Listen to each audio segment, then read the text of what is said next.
ये कहानी इतनी रोमांटिक है कि आप भी शायद प्यार में पड़ना चाहेंगे। मुंबई फेसबुक पर एक कहानी लोगों का दिल जीत रही है। ये कहानी इतनी रोमांटिक है कि आप भी शायद प्यार में पड़ना चाहेंगे। खास बात ये है कि जिस कपल की ये कहानी है, उनकी ये प्यार भरी फेसबुक के जरिए ही शुरू हुई थी, जिसका नाम पूजा चौधरी है। पूजा के लिए घरवाले लड़का तलाश रहे थे। इस बीच अचानक फेसबुक पर शेखर मेहता का चैट बॉक्स में एक मैसेज आया। यहीं से शुरू हुई दोनों की प्यार की कहानी। दोनों के बीच मीलों का फासला था। वो कभी मिला भी नहीं था, लेकिन कुछ ही महीने बीते और शेखर ने पूजा को शादी के लिए प्रपोज कर दिया। वो पहली बार शादी से 2 दिन पहले मिले। आज दोनों की शादी को 3 साल हो चुके हैं, लेकिन उनके बीच प्यार बिल्कुल भी कम नहीं हुआ है। मैं 26 साल की थी जब मैंने तय किया कि मैं शादी के लिए तैयार हूँ। मैंने कुछ लड़कों से बात करना शुरू की, लेकिन किसी से भी मुझे जुड़ाव महसूस नहीं हुआ। एक दिन मैं अपने फेसबुक पर स्क्रॉल कर रही थी कि मेरे फेसबुक चैट पर शेखर नाम के एक शख्स का मैसेज आया। क्या हम एक दूसरे को जानते हैं? आप चाहे मुझे पागल कहें, लेकिन मैंने चांस लिया और उसी समय रिप्लाई किया।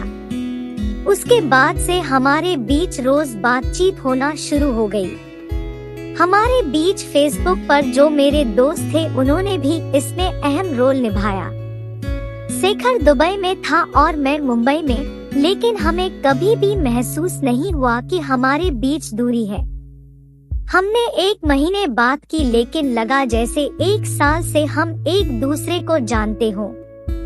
समय बहुत धीमे गुजर रहा था। हम लगातार बातें कर रहे थे, लेकिन लगता था कि इतना काफी नहीं है। मुझे याद है कि एक दिन हमने 20 घंटे तक बातें की थी। फोन की बैटरी खत्म हो रही थी, तो हमने तुरंत अपने लैपटॉप पर स्काइप ऑन कर लिया। मुझे शेखर की लत लग चुकी थी। एक दिन भी बात न हो तो लगता था कि दिन पूरा नहीं हुआ। अपना status I think I am in love update करने के बाद से वो मुझे हमेशा बातचीत के आखिर में आई लव यू बोलने लगा। मैं सिर्फ ओके थैंक यू कहकर रिप्लाई करती थी, लेकिन एक दिन मुझसे भी रहा नहीं गया और मैंने भी उसे आई लव यू कह दिया। इसके कुछ ही दिनों बाद मेरे पास एक पार्सल आया जिसमें छोटे गोल पत्थर थे। मैंने एक बार उसे बताया था कि कैसे पेंगुइन अपना प्यार का इजहार करने के लिए सबसे सुंदर पेबल्स तलाशते हैं और फिर अपना प्यार का इजहार करते हुए उसे अपने मेट को देते हैं। बॉक्स में पेबल्स को देखते ही मैं इसका मतलब समझ गई थी। जब मैंने तीनों पेबल्स को उठाया तो उस पर विल यू मैरी मी लिखा हुआ था।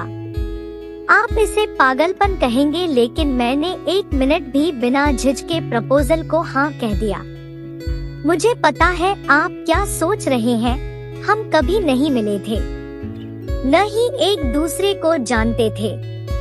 लेकिन जब आप प्यार को महसूस करते हैं, तो ये सब मायने नहीं रखता। प्यार की कोई हद नहीं होती है। मैं चाहती तो किसी के साथ 8 साल बिता लेती और मुझे उससे खास जुड़ाव भी महसूस नहीं होता, या फिर मैं किसी ऐसे शख्स के साथ खुशी से रह रही होती जिससे मैं बस 1 दिन पहले मिली होती। कोर्ट मैरिज से 2 दिन पहले वो दुबई से मुंबई आया, तब हम पहली बार मिले। वो पल बेहद खास था। हम एयरपोर्ट पर एक दूसरे को गले लगकर बहुत खुश हुए, लेकिन एक गार्ड को आकर हमें वहां से जाने के लिए कहना पड़ा। 3 साल बाद हम अभी भी साथ हैं, एक दूसरे को बेपनाह प्यार करते हुए, 85 के दशक के गाने सुनते हुए, यूं ही अचानक रोड पर जाते हुए और इस बात पर बहस करते हुए कि आखिर किसने किसको पहले फ्रेंड के रूप में फेसबुक पर ऐड किया। आशा करती हूँ हमारी यह छोटी सी वीडियो आपको पसंद आई होगी। इसके बारे में आपकी क्या राय है? कमेंट करके हमें जरूर बताइए और लाइक और शेयर भी कर दे। चैनल को सब्सक्राइब जरूर कर ले। धन्यवाद।